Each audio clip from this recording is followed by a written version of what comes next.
नमस्कार दोस्तों, स्वागत है आपको अपने YouTube चैनल मानस मैथ में। दोस्तों मैं हूं चंदन और आज मैं आपको बताने जा रहा हूं यूनिट डिजिट के बारे में।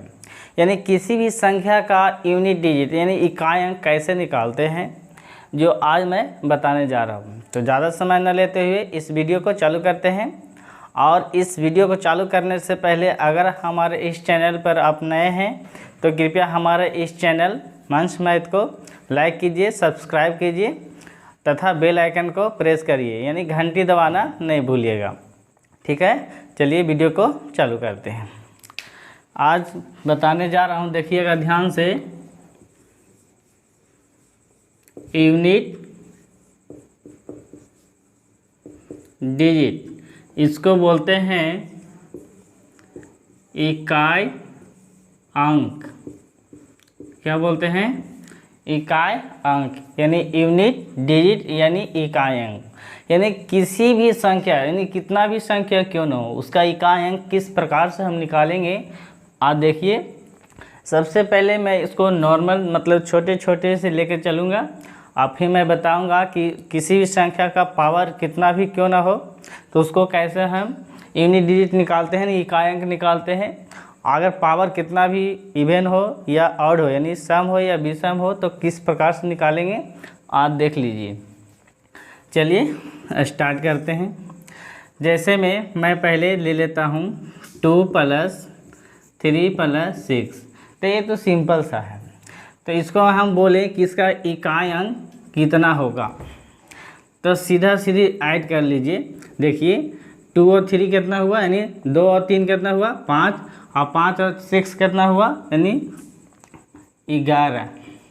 तो इसका इकाई अंक का मतलब यूनिट डिजिट, यानी जो लास्ट में जो रहता है उसी को हम यूनिट डिजिट बोलते हैं, यानी इकाई अंक बोलते हैं। तो इसका इकाई अंक कितना हो जाएगा, यानी 1 हो जाएगा।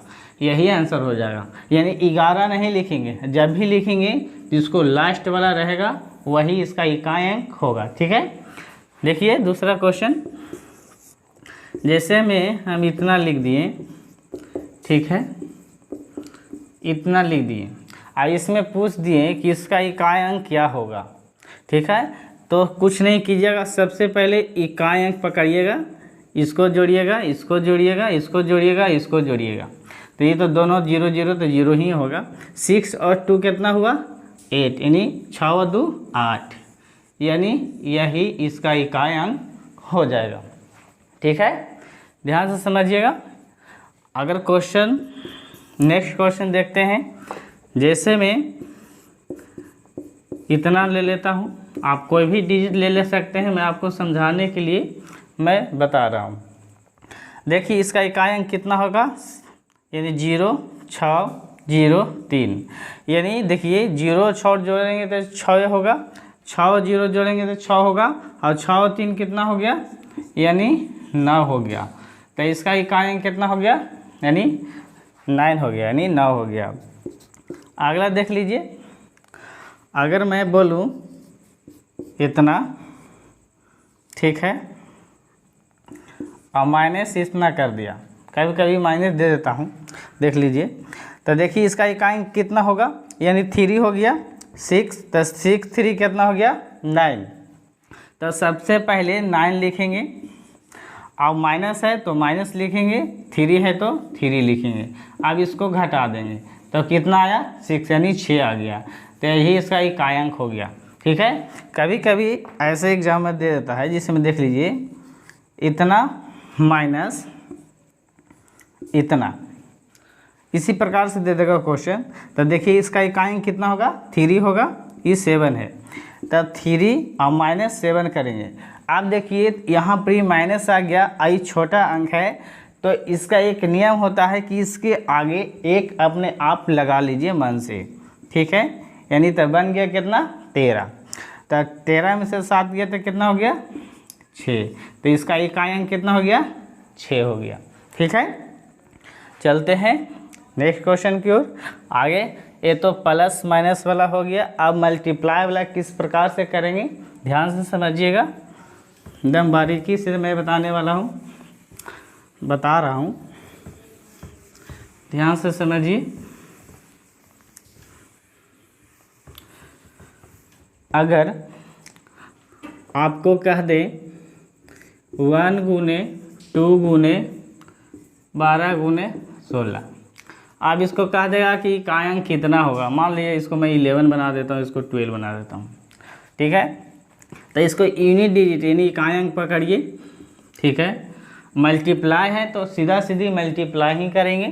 देखिए 1 में 2 से मल्टीप्लाई हुआ तो कितना हुआ 2, 2 में 2 से मल्टीप्लाई हुआ तो कितना हुआ 4, और 4 में 6 से मल्टीप्लाई हुआ तो कितना हुआ 24। तो 24 हो गया, एक का मतलब 24 भी कर सकते हैं। अब इसका इकायांक कितना हो गया यानी 4, तो हम कह सकते हैं कि इसका इकायांक कितना हो जाएगा 4 हो जाएगा, ठीक है। इसका इकायांक 4 आया, यही आंसर हो जाएगा। नेक्स्ट क्वेश्चन देख लीजिए, ध्यान से समझिएगा। अगर 30 ले लेता हूँ, 120 ले लेता हूँ, 450 ले लेता हूँ, या कॉमन ले लीजिए, कुछ भी ले लीजिए, इतना। अब इतना में पूछ देगा कि इकाई अंक कितना होगा। तो देखिए सबसे पहले 0 ले लीजिएगा, इकाई अंक ले लीजिएगा, पकड़िएगा, इकाई अंक पकड़िएगा हमेशा, सॉरी, देखिए आंसर समझिएगा। तो देखिए 0 में 0 से मल्टीप्लाई हुआ तो 0, तो याद रखिएगा कि जहाँ 0 आ गया तो फिर हमको गुना करने का कोई फ़ायदा नहीं है, हम समझ जाएंगे उसका भी इकाई अंक कितना होगा 0। किस प्रकार से होगा देख लीजिए।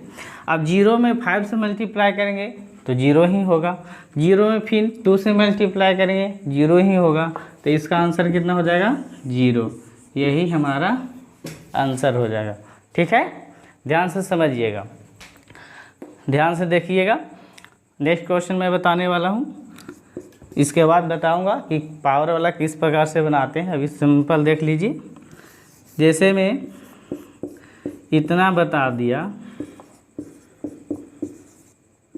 इतना ले लिया, आप कोई भी डिजिट ले सकते हैं। तो इसका देखिएगा 4 हो गया, यूनिट डिजिट 4, 6 है, 2 है, 2 है। आप देखिएगा 4 में 6 से मल्टीप्लाई करना है, कितना में मल्टीप्लाई करना है 6 में। तो देखिए 4 6 जा कितना हो गया यानी 4 6 का 24, और 24 दूनी 48, 48 दूनी 96, ठीक है, 96 आया। तो अब इसका इकाई अंक कितना हो जाएगा देखिएगा, 6 है तो 6 हो जाएगा, ठीक है, यही इसका इकाई अंक हो जाएगा। चलते हैं नेक्स्ट क्वेश्चन की ओर, देख लीजिएगा। अब मान लीजिए कि इतना बड़ा संख्या दे दे तो घबराइएगा नहीं, ध्यान से समझिएगा। इतना बड़ा दे दिया, कितना भी बड़ा क्यों ना हो कोई दिक्कत नहीं है। तो देखिए 0 है, 5 है, तो बताए थे जहाँ 0 दिखाई दे आगे मल्टीप्लाई नहीं करेंगे, हम जान जाएंगे कि उसका इकाई अंक कितना होगा 0 ही होगा, तो 0 लिख देंगे, यही हमारा आंसर हो जाएगा, ठीक है। चलते हैं नेक्स्ट क्वेश्चन की ओर, इसे मिटा देता हूँ, ध्यान से समझिए।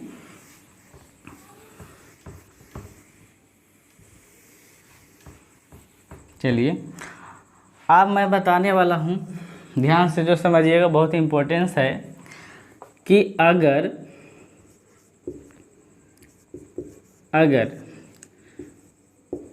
किसी भी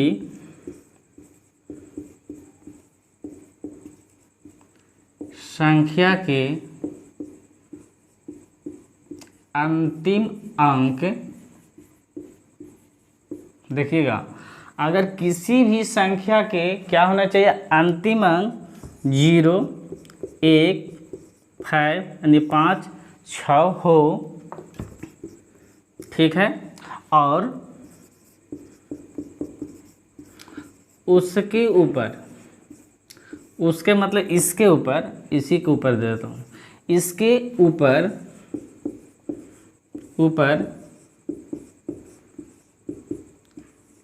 कितना भी पावर का मतलब घात, ठीक है, इसके ऊपर कितना भी पावर यानी घात हो तो इसका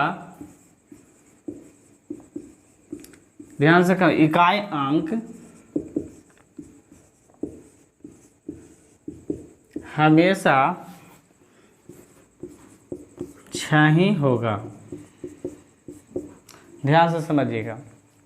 क्या बोल रहा है कि अगर किसी भी संख्या के अंतिम अंक 0, 1, 5, 6 हो और इसके ऊपर कितना भी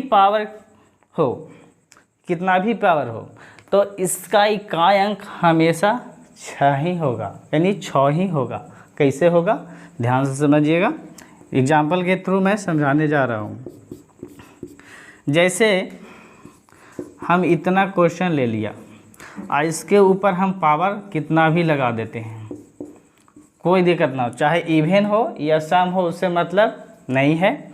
सिर्फ यह देखिएगा इसका इकाई अंक यूनिट, यानी इस संख्या के अंतिम अंक देखिएगा कि इस संख्या के अंतिम अंक कितना है।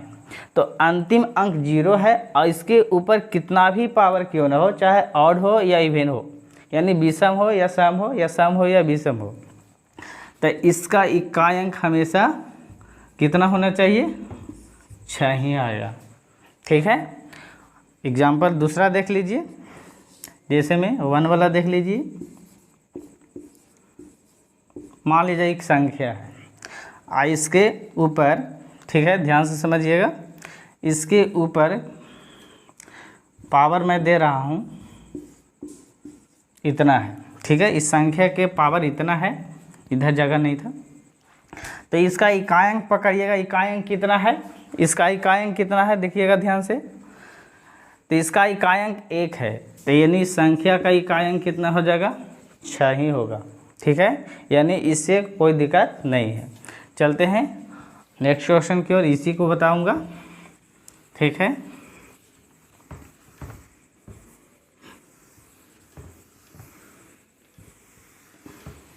देख लीजिए। अगर मान लिया जाए इतना के पावर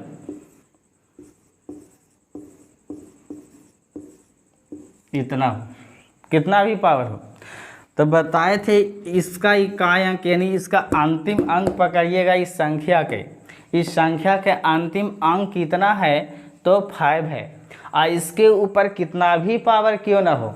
ठीक है, तो इस संख्या का इकाई अंक हमेशा कितना होगा, 6 ही होगा। ठीक है, चलते हैं नेक्स्ट क्वेश्चन की ओर, ध्यान से समझिएगा, एग्जाम्पल के थ्रू मैं बता रहा हूँ हमेशा। अगर इतना हम ले लेते हैं और इतना के पावर कितना भी संख्या के पावर कितना हो, तो इस संख्या के देखिएगा, कौन संख्या के देखेंगे, इस संख्या के देखेंगे कि यानी इसका अंतिम अंक कितना है, 6 है, यानी 6 है, तो इसका अंतिम अंक 6 है, इसके पावर कितना भी क्यों ना हो, तो इसका इकाई अंक हमेशा कितना होगा, 6 ही होगा। ठीक है, कोई दिक्कत नहीं ना, समझ में आ रहा होगा। चलते हैं नेक्स्ट क्वेश्चन की ओर। यदि किसी संख्या के अंतिम अंक 2, 4, 8 हो और इसके ऊपर पावर यानी घात, ठीक है, 4 हो या 4 से कटने वाला हो, तो इसका इकाई अंक हमेशा 6 ही होगा। ध्यान से समझिएगा, क्या बोल रहा है कि यदि किसी संख्या के अंतिम अंक 2, 4, 8 हो और इसके ऊपर पावर यानी घात 4 हो या 4 से कटने वाला हो, तो इसका इकाई अंक हमेशा 6 ही होगा। ठीक है, कैसे होगा ध्यान से समझिए, एग्जाम्पल के थ्रू मैं समझाता हूँ। जैसे में देख लीजिए, इतना ले लिया, इसके ऊपर अब पावर, ठीक है, इतना लिख दिए, आप कितना भी लिख सकते हैं। तब देखिएगा इसका अंतिम अंक कितना है, 2 है, और यह देखिएगा इस 4 से कटने वाला होना चाहिए, या 4 होना चाहिए, तो ये 4 से कटने वाला लग रहा है, तो इसका इकाई अंक हमेशा कितना होगा? 6 ही होगा। अब देख लीजिए दूसरा एग्जाम्पल, जैसे में ठीक है इतना के पावर हम ले लेते हैं इतना, ठीक है। आप देखिएगा इसका अंतिम अंक कितना है? 4 है, और इसके ऊपर पावर इतना है, लेकिन यह देखना है कि पावर 4 से कटने वाला है कि नहीं है। तो देखने में लग रहा है कि यह कट जाएगा, तो जब कट ही जाएगा तो इसका यूनिट डिजिट यानी इकाई अंक कितना होगा? 6 ही होगा। तीसरा एग्जाम्पल देख लीजिए, जैसे में इतना के पावर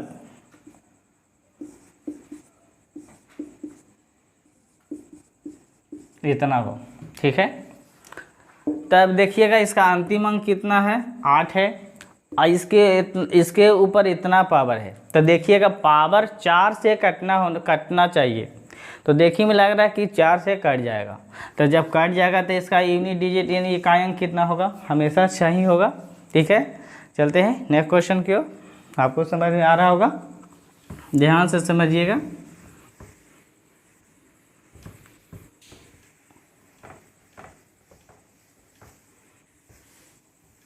चलिए ध्यान से समझिए, यदि किसी संख्या के अंतिम अंक 3 या 7 हो और इसके ऊपर पावर यानी घात 4 हो या 4 से कटने वाला हो, तो इसका इकाई अंक हमेशा एक ही होगा। ध्यान से समझिएगा, ठीक है। इसका इकाई अंक कितना होगा? हमेशा एक ही होगा, ठीक है। कैसे होगा देखिएगा, पहले एक बार समझा देता हूँ और आपको, कि यदि किसी संख्या के अंतिम अंक 3 या 7 हो और इसके ऊपर पावर यानी घात 4 हो या 4 से कटने वाला हो, तो इसका इकाई अंक हमेशा 1 यानी एक ही होगा। तो कैसे होगा देख लीजिए, जैसे में हम इतना के पावर हम ले लेते हैं इतना, ठीक है। अब देखना है कि इसका अंतिम अंक कितना है? 3 है, यह 4 से कटने वाला है कि नहीं है, पहले डिवाइड करके देख लेंगे, तो देखने में लग रहा है कि 4 से कट जाएगा, तो जब 4 से कट जाएगा तो इसका इकाई अंक हमेशा कितना होगा? 1 ही होगा, यानी एक ही होगा। दूसरा एग्जांपल समझ लीजिएगा कि अगर इसके ऊपर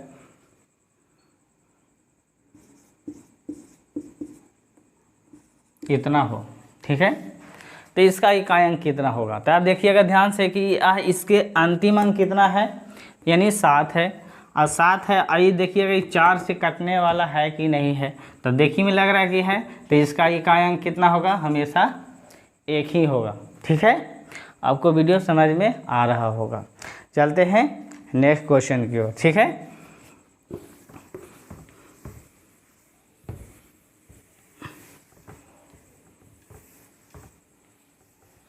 आप देखिएगा कि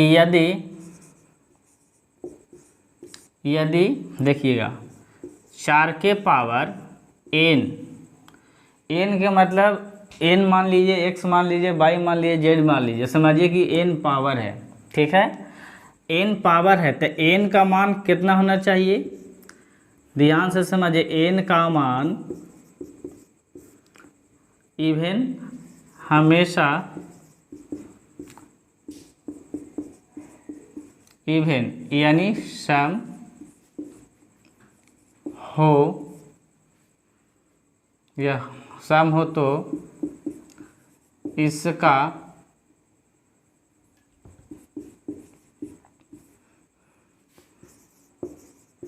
इकाई अंक हमेशा 6 ही होगा। ध्यान से समझिएगा, ठीक है। यदि 4 के पावर n हो और n का मान हमेशा इवन यानी सम हो तो इसका इकाई अंक हमेशा 6 ही होगा। ध्यान से समझिएगा। अच्छा, आप कहिएगा कि विषम होगा तो क्या करेंगे सर? तो उसका भी मैं नियम बता देता हूँ, ध्यान से समझिए। n का मान यहाँ यदि लगा देता हूँ, अच्छा लगेगा। यदि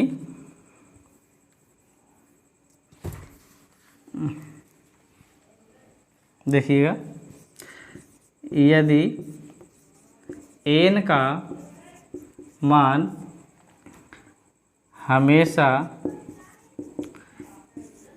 ऑड का मतलब विषम हो तो इसका इकाई अंक हमेशा 4 ही होगा। ध्यान से समझिएगा। यदि n का मान इवन हो, इतना हिंदी में आपको इसलिए लिखा दिया हूँ ताकि आप अच्छे से समझ सकते हैं, नहीं तो इसको शॉर्ट नियम भी बता देता हूँ, ध्यान से समझिएगा। जैसे 4 के पावर n हो, आप यहाँ सीधे लिख देते हैं इवन होना चाहिए। n अगर इवन होगा तो इसका यूनिट डिजिट कितना होगा? 6 होगा। अगर ऑड रहेगा तो इसका यूनिट डिजिट कितना होगा? 4 ही होगा। यही चीज़ को मैं सिर्फ आपको इतना हिंदी में इसलिए लिखाया हूँ ताकि आप अच्छे से एकदम अच्छे से समझ में आपको आ जाए, ठीक है। यदि n देखिए, यदि 4 के पावर n मतलब पावर हो, यानी n का मान हमेशा इवन यानी सम हो तो इसका इकाई अंक हमेशा अच्छा ही होगा। यदि n का मान ऑड हो यानी विषम हो तो इसका इकाई अंक कितना होना चाहिए? यानी हमेशा 4 ही होगा। अब कैसे होगा ये देखिएगा ध्यान से।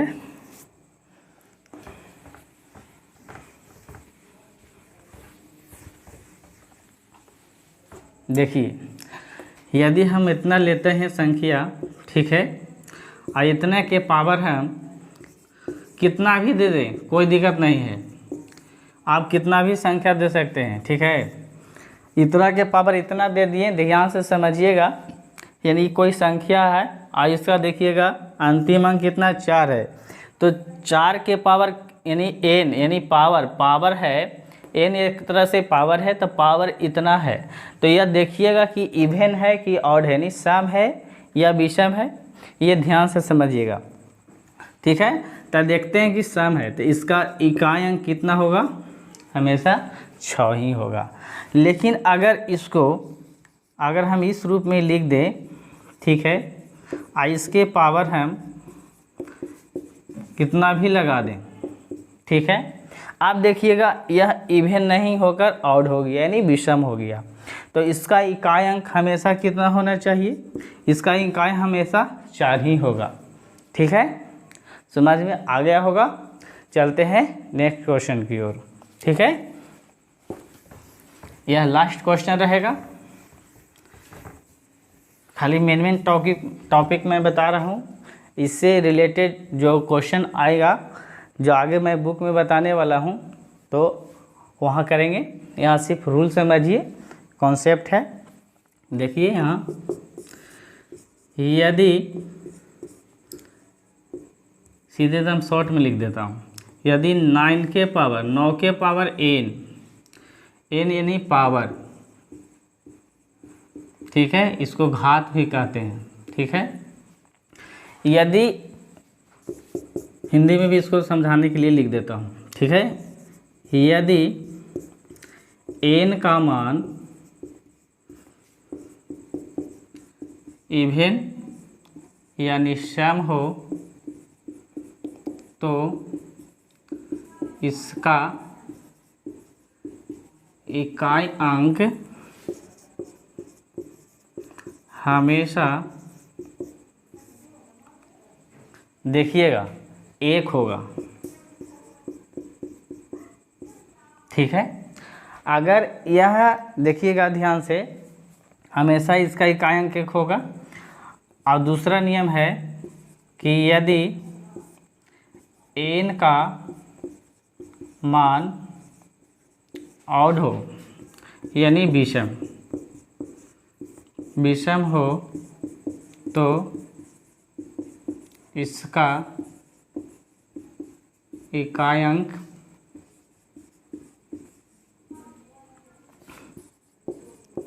हमेशा 9 ही होगा। ध्यान से समझिएगा क्या मैं बोलने वाला हूँ।